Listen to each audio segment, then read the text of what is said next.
Most fans thought the question was simple. Can Cristiano Ronaldo still start for Portugal at a World Cup? But football rarely asks simple questions. Because against Uzbekistan, Ronaldo did not just score twice. He changed the shape of the argument. Before the match in Houston, Portugal were not in crisis. Not officially.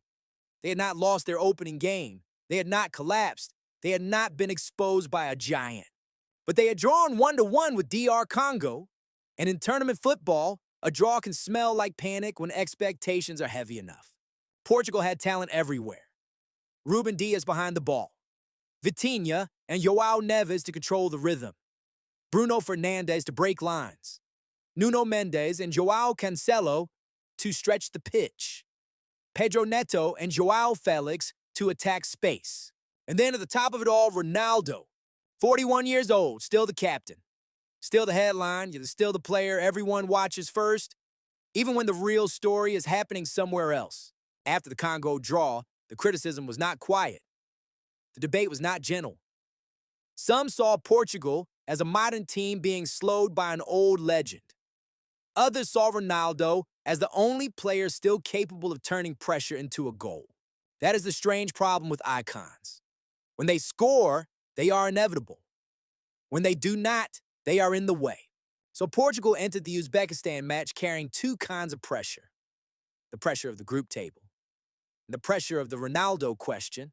What happened next was not only a 5-0 win, it was a football answer written in movement, spacing, timing, and ruthlessness. The first goal came in the 6th minute. And it tells you almost everything about how Portugal became dangerous again. On paper, it looks simple. João Cancelo crosses, Ronaldo finishes, Portugal lead 1-0. But simple goals are often the final page of a more complicated story. Portugal had started fast. That mattered. Against a deep back line, speed is not only about running, it is about moving the ball before the defense can settle into comfort. It is about forcing defenders to turn their shoulders, adjust their feet, and make decisions while the stadium is still loud. Uzbekistan came with a back three structure that could become a back five without the ball. That kind of system wants to protect the middle. It wants to keep the penalty area crowded. It wants to make the favorite pass sideways until frustration turns into bad shots. Portugal refused to accept that rhythm. The key was width. Cancelo on the right and Mendes on the left gave Portugal access to the outside lanes. Those lanes are not glamorous, but they are where deep blocks begin to stretch. If you can pull a wing back wide, you open a channel inside. If you can force a center back to step, you create a gap behind him. If you can deliver early, you stop the defense from building the wall it came to build. That is what Cancelo gave Portugal. The cross came low and early, not floated, not hopeful, not a polite invitation for defenders to head clear. It was the kind of delivery that asked the striker one question. Are you alive in the box? Ronaldo was. This is the part of his game that age has not taken away. He no longer needs to sprint past three defenders to dominate a moment. He needs half a step. He needs the defender to glance at the ball instead of his shoulder. He needs the cross to arrive before the defensive line resets. That is the difference between speed and timing. Speed is visible. Timing is cruel. Ronaldo attacks the space, meets the ball with his right foot, and suddenly all the noise from the previous week has to pause. The goal made history. It made him the first player to score in 6 different World Cups. But inside the match, it did something even more practical. It changed the emotional temperature. Portugal were no longer chasing belief. Uzbekistan were no longer defending a level game. The favorite had scored early, and the debutant now had to decide whether to stay compact or come out and risk being stretched. That is why early goals matter so much in tournament football. They do not only change the score, they change the permission structure. At 0-0, the underdog can wait. At 1-0, waiting starts to feel like surrender. And Portugal used that shift.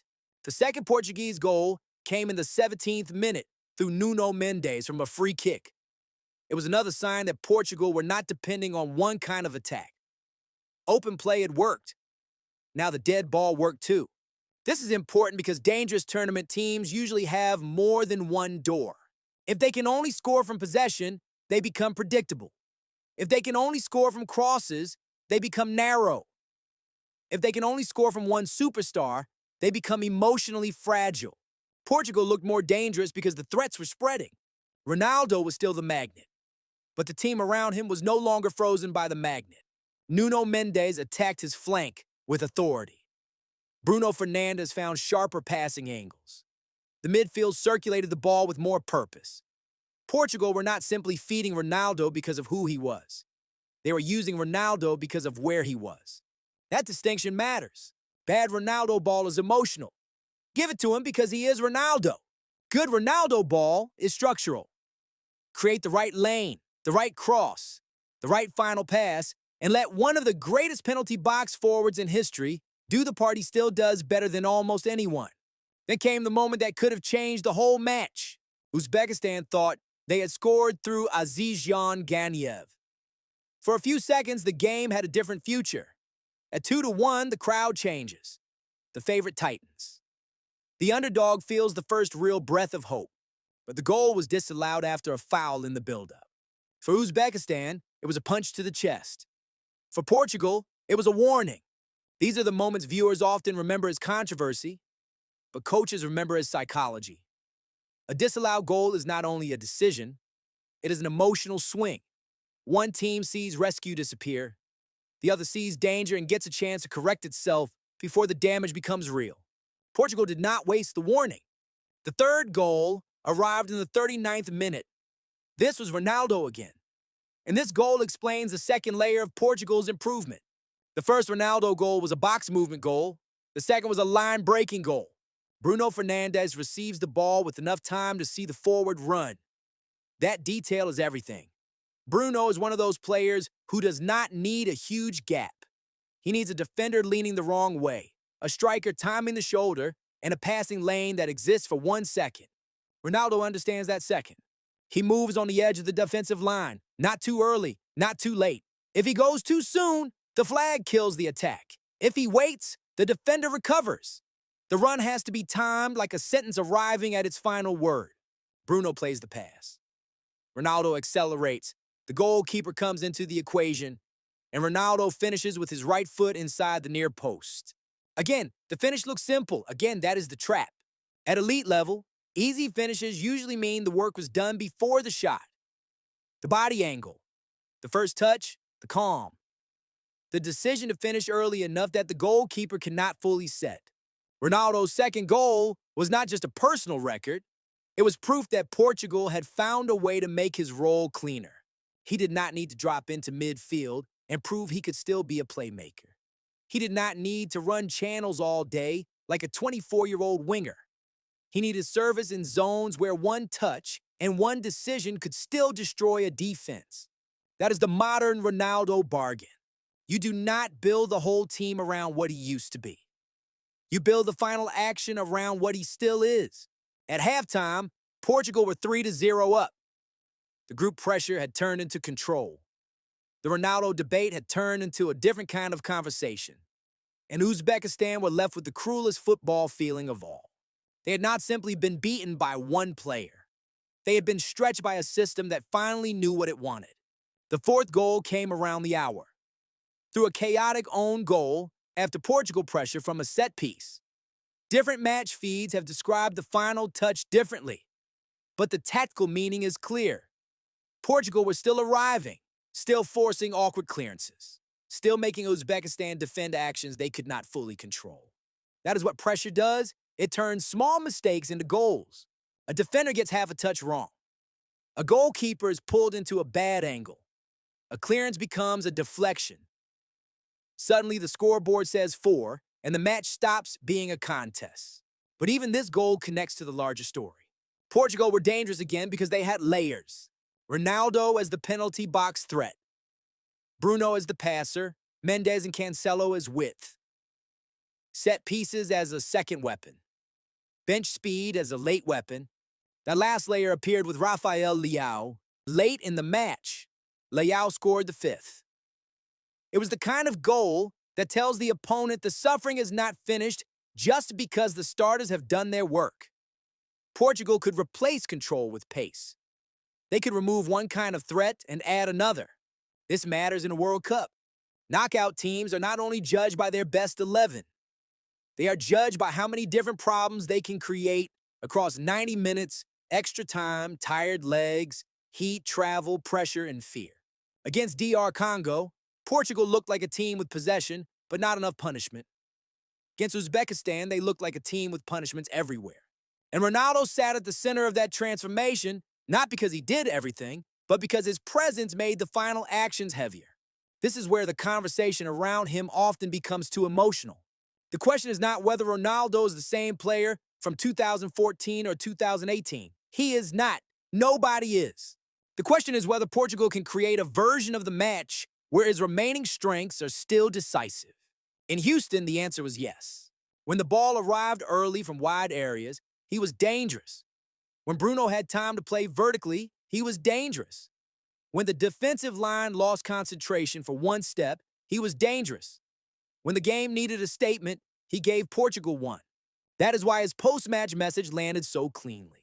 I'm back. It was not a tactical thesis. It was not a press conference paragraph. It was 2 words, built for a camera, delivered after a week when half the football world was asking if the story had finally passed him by. But the deeper truth is more interesting than the slogan. Ronaldo was back because Portugal were back to giving him the right kind of game. The first goal came from width and penalty box timing. The second came from Bruno's vertical pass and Ronaldo's off-ball intelligence. The team goals around them came from set-piece pressure, squad depth, and late-running power. That is not nostalgia, that is structure. And structure is what separates a good World Cup performance from a useful one. A good performance wins a match. A useful performance teaches the team what it can repeat. Portugal can repeat width. They can repeat Bruno finding runners. They can repeat Mendes and Cancelo stretching the field. They can repeat set-piece pressure. They can repeat using Ronaldo as a finishing point rather than asking him to carry every phase of the attack. But there's still a warning hidden inside the 5 goals. Uzbekistan were overmatched once the game tilted. A stronger opponent will not give Portugal the same emotional runway. A better defensive line may not lose Ronaldo twice. A more ruthless team may punish the moments before Portugal settle. That is tournament football. Every answer creates the next question. Portugal answered the Ronaldo question for one night. Now they have to answer the contender question for the rest of the tournament, because the real test is not whether Ronaldo can still produce a historic afternoon. We have seen the answer. The real test is whether Portugal can build a World Cup path where that afternoon becomes part of a system, not just a memory. Most fans thought the question was simple. Can Cristiano Ronaldo still start for Portugal at a World Cup? After Houston, the better question is sharper. Can Portugal keep creating the kind of football that makes Ronaldo dangerous, Bruno decisive, Mendes explosive, and the whole team feel like a contender again? That is the question now. And if this 5-0 was the first real answer, the rest of the World Cup just became a lot more interesting. So tell me in the comments, was this Ronaldo's final great World Cup statement or the beginning of Portugal becoming dangerous again?